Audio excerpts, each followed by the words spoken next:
What's going on? It's Kevin Kenny. Welcome to the Build series here in New York City. And we've got some old friends of the show on the show today. A man and wife duo whose new album, Moonlight, is out and available everywhere April 19th. Please, let's give a round of applause to JOHNNYSWIM. Yeah!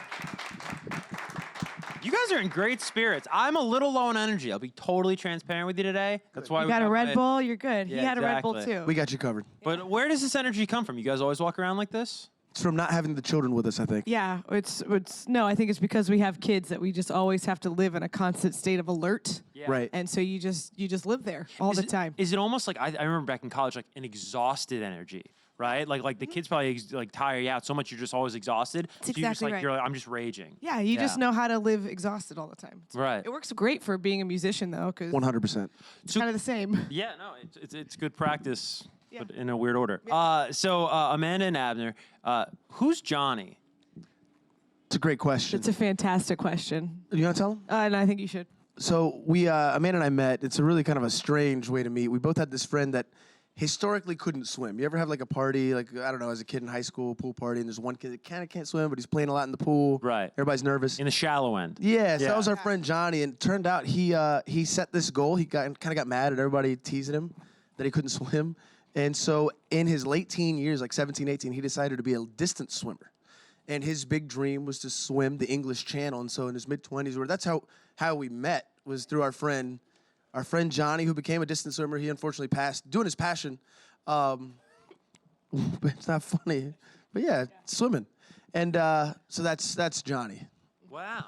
Now, keeping with sort of like the water theme here, I want to make sure I have this right. You guys met while watching Jaws. Is this true? No, that's an internet myth that I do like, though. I think that's better. Let's There just is go a with moment in No. Jaws, though, where the guy is swimming away from the... I don't want to give it away for you. Yeah. But his name's Johnny. There's a True shark. story. And they yell at him, swim, Johnny, swim. How does a rumor like that start? That's so random. The internet is a fascinating place. It's wonderful. Well, you know what I'm really happy about? I have a Jaws t-shirt, and I was Yeah? going to wear it today for you guys. I'm being serious. But it was laundry day, and it wasn't clean. It was like a little late to build. Never mind. Yeah, Exactly. Yeah. Well, I didn't even need it now. Yeah, It's not see? true. Yeah. So you met through Johnny, which is great, and then you named the band. Was there any other names you like debated?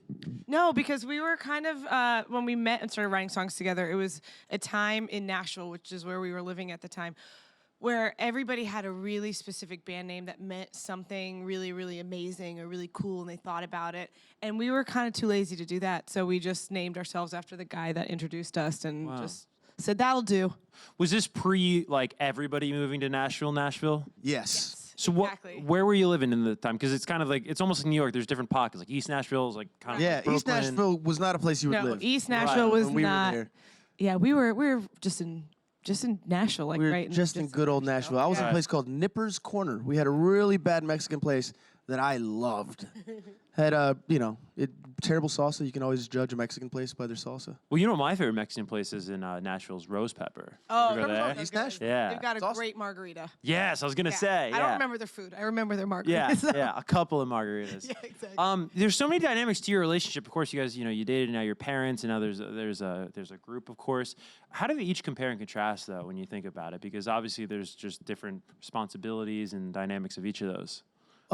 When we first met, I was obsessed with Amanda. Literally, I broke. My last relationship was 4 years before meeting her, and we broke up the day I saw Amanda. And that's a true story. Did you break up because you saw Amanda, or was that a bit? Oh. So we were at church. Okay. And I was at church because I was dating this girl that said, if we're gonna keep dating, you got to come to church with me. And this is all honest to God truth. And I see a man across the room, and I think to myself, that's the girl I'm going to marry. But the problem was I said it out loud. I said, that's the girl I'm going to marry. Well, you're with the other Well, girl? I said, so that girl dumped me right there on the spot, leaves. I tried to go talk to Amanda. She rolled her eyes at me. Yeah. I didn't meet her for 4 more years. Yeah, when Johnny introduced. All this to talk about comparing and contrasting the different elements of our relationship. The day we finally got together, I told her that day, I said, I would marry you tomorrow. I'd be your best friend for the rest of your life. Whatever it is, I'm around. Like, I'm happy to be. Dude, what was it? I honestly don't know. Like, it What do you wasn't. mean, what was it? Well, What kind of question is that? What did you see, man? So why? What did you Why see? her? I don't get it. No. And it was bad. Like, our first date, This is not the question, but I'm going. Our first date, I had to confess to her. I was like, listen, I've been waiting a long time to be able to like have a date with you, all this stuff. I'd rather you hear it from me other than finding out for yourself. But I have like a folder on my desktop just full of pictures of you from the internet, and I've been stalking you for a long time. This is all true. This is all true. This is Swear to God, I actually absolute How truth. did you not run for the hills? Because I also had a folder, and I was like, real talk, I Two have a psychos folder. met, man. What? See, that's why we're Yeah. together. We're both weird. But I do think that, I think with music is communication. Marriage is all about communication. Anything you do is just about making sure you're on the same page and you're on the same team. And so parenthood, all that. It's all kind of, you build those muscles that you need. You build those tools that you need to do any which one, and then the other ones just come easy. Would you say that parenting has made you a better group? No. No. A worse group. More tired. No, I do think that we're more efficient, and I feel like songwriting, even it definitely helps you tap into emotions that maybe you didn't know you had, or you just never. There's parts of your heart that just don't even open up until I think you create a human that you love so much that you would like do anything for. It's the first time I've ever loved somebody for no reason is having a kid. Like Right. my son, my daughter now have to accomplish nothing in life for me to be actually proud of them. And it's the only emotion I know, and it is rooted in love, but I'm proud of him for no reason. And it changes the way you write. It changes the way you see things. And also, we used to take months to write a song that is no longer available to us because there's diapers to change, there's a kid that's got to go to school. So When we set aside time to write or to record or whatever, we're gonna work. yeah. Yeah. Well, do you ever find that one wants to make music and the other doesn't? Like, how does that happen? Well, I like having it on a schedule because when I'm home, there's a billion things to do. There's kids and food and whatever. And so I like to be like, oh, hey, tomorrow let's set aside some time to write. And I'm like, yes, I'm in there. And then I'll be thinking about things I want to write about, and I'll be planning. He'll just whip out a guitar in the middle of me changing a diaper and trying to cook dinner and be like, hey, what do you think about this song I did? I'm like, I don't care right now. I don't care right now. But It's true. Yeah, but we've learned how to bridge that gap. Well, let's get into the new record that's going to be out and available everywhere April 19th. Is there a song in here that we can kind of tease the fans, maybe it's not out yet or available yet, that the kids inspired? Yeah. Or most inspired? Of Well- course, you can probably feel them in everything here because it's your life, but Yeah. what's the one song you could pinpoint? I was gonna say this doesn't have anything to do with the kids, but the story he told about the first time he saw me and breaking up with his girlfriend. We wrote a song about that, and it's called "The Last Time," and that actually comes out on Friday. So we're excited. The lyrics say, "The last time that I saw someone that I want was the first time I saw you," and it was. It sounds like a riddle, but sounds it like a makes riddle. sense, I promise. But confused. exactly. I'm confused. But delighted. The last time that I saw someone I want was the first time I saw you. Yeah. That's a good line. I like that line. Has your songwriting improved since having kids? Because I have to imagine as a parent, if you weren't empathetic before, it makes you, overly empathetic, right? Oh, yeah, you There's gonna feel- be- yeah, exactly. But so much of songwriting, right? The key to it is empathy. Have you seen the songwriting improve? Because that's a great lyric right there. I've seen more happen.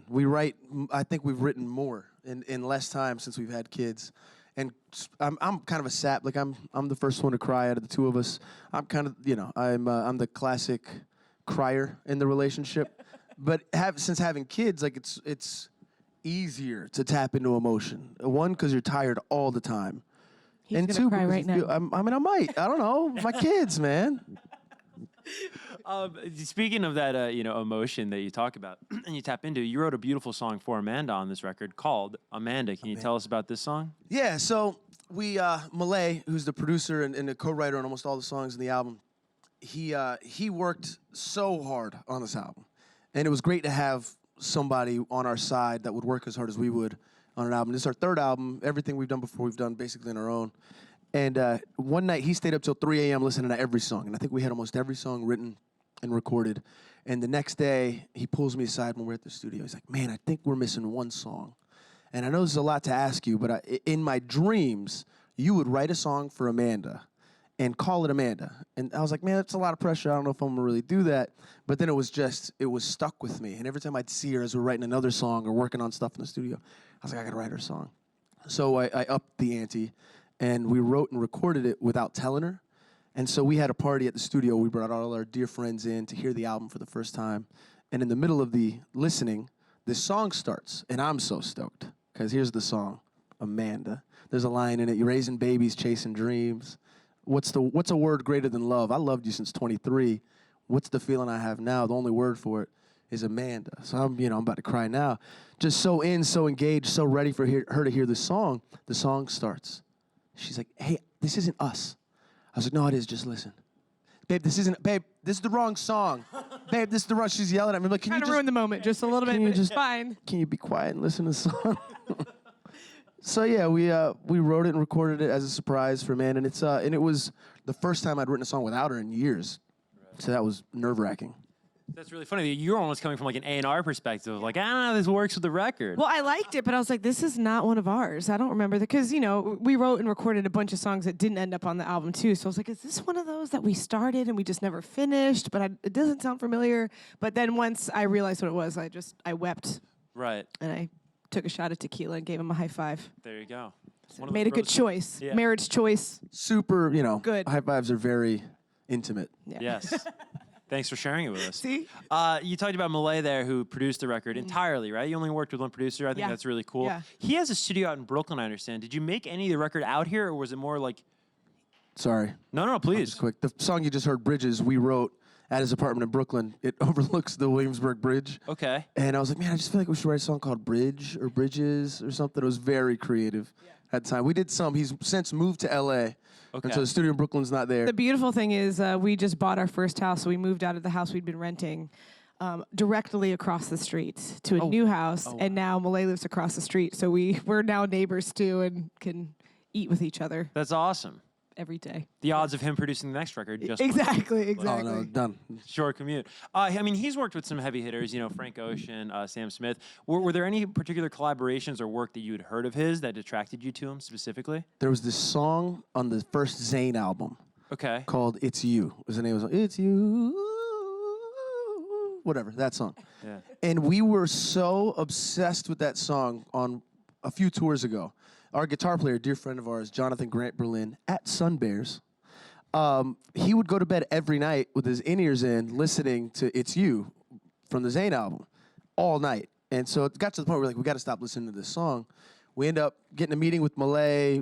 Before we meet with him, we look up some of the tracks he'd done recently, and he wrote and produced the song It's You that we were obsessed with, and that just felt like a divine sign that we're supposed to do this album together. So for I'm curious about that Zayn example. For the casual music fan watching right now, as an artist, as a musician, when you hear a song, what makes you, and you like a song, what makes you say, oh, I want to work with that producer, as opposed to I want to work with that songwriter, I want to work with that artist? Like, why is it the producer when you hear the song? That's a great question. Well, so I produced our first two albums, and I had no idea what I was doing. I literally had to call a friend of mine to figure out which button to hit to start recording. Is it the R? Is it the space? I don't really know. And that's a genuine thing. I had to ask how to start recording. And so that changed my whole perspective on what a producer does. How much, not just control, but how much emotion they put into a song and how much they can steer it.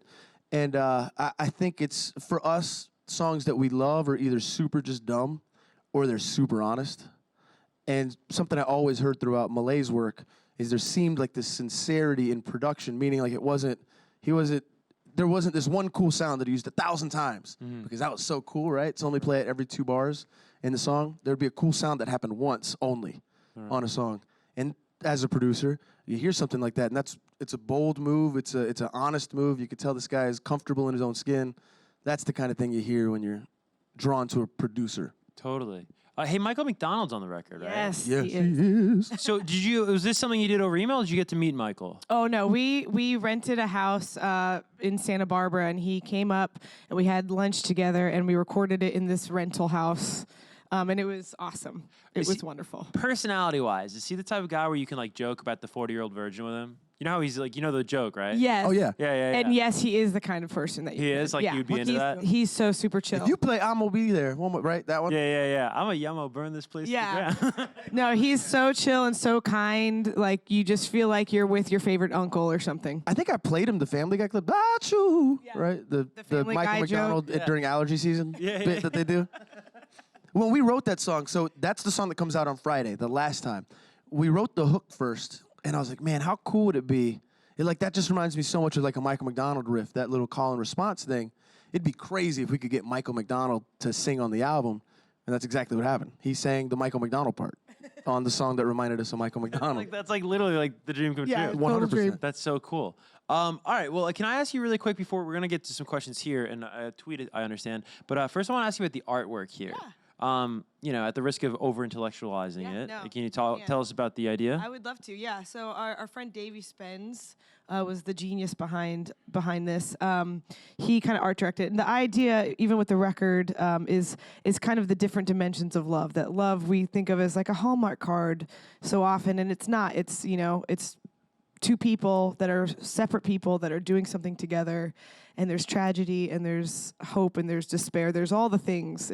There's the reality of love that makes everything kind of different than the Hallmark card. And so we wanted to kind of portray that we're two different people choosing to be together, and that was what this is. Well said. Where'd the title come from? So Moonlight, we had Amanda was pregnant throughout the process of making the album, and then had a newborn through the back half of the process. So there's literally, I'm getting to why Moonlight. There's pictures of Amanda laying on the couch singing a vocal, 9 months pregnant, and then there's a picture literally from 3 weeks later holding a newborn on the same couch singing a vocal.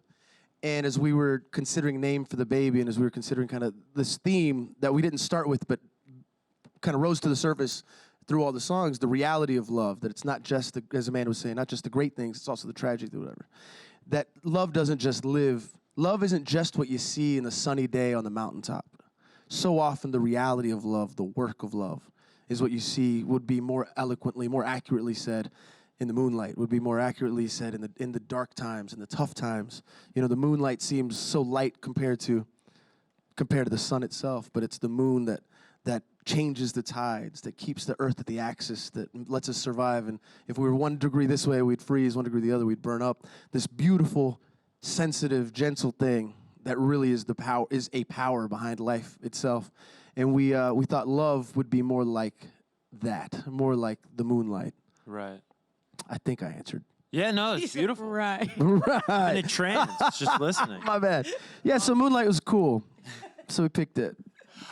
Quick question. It might be a weird question, but did you find being pregnant affect your vocals at all? Yeah, I actually hear it quite a bit, and he has to hear me complain about it because I'm like, ooh, I can hear it. Like, that's not how I would normally sing this line or that thing. I can actually hear it in my voice. It's because you don't have your, you don't have abs. You know what I mean? You don't have your core is very compromised. Right. So you sing differently. So I actually hear it. He doesn't hear it, but yeah. Did you adjust to try to accomplish or achieve your prior vocals, or did you just sort of embrace the new No, I vocals? just kind of embraced it. There's, cool. not really much you can do. Yeah. So you just kind of warm up, drink some tea, and do your best. And I mean, you get into the song and it doesn't really matter anyway. Yeah. You just, hope you're feeling it and that it's coming across, that's coming across, and not your, pregnancy rhinitis or whatever they call it, where you just have this like a runny nose for 9 months.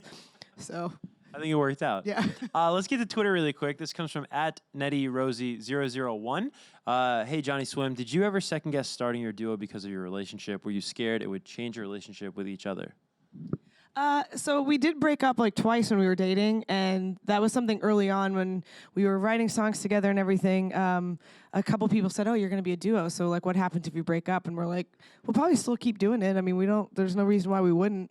And we did. We broke up a couple times, and we still show up to writing sessions and do whatever, and then we'd get back together, and and it was fine. And What was the song we wrote? We wrote a song that day. Like we'd just broken up. And we had a session that week. It was called "Keep Me Around." Oh yeah. Yeah, I had this brilliant idea for a song because it was my fault that we were broken up. I had this brilliant idea for a song where like the girl forgives the guy and stays with him anyway, and it was called "Please Keep Me Around." The guy we were writing with was like, "This is getting real awkward." So it's probably not as great for people we wrote with, but for us, we weren't ever really nervous about it. I guess to answer the question, we weren't scared, but probably should have been. Like, yeah, maybe should have. Let's get to a couple of studio audience questions. The first will come from right behind me. Hey. What's up?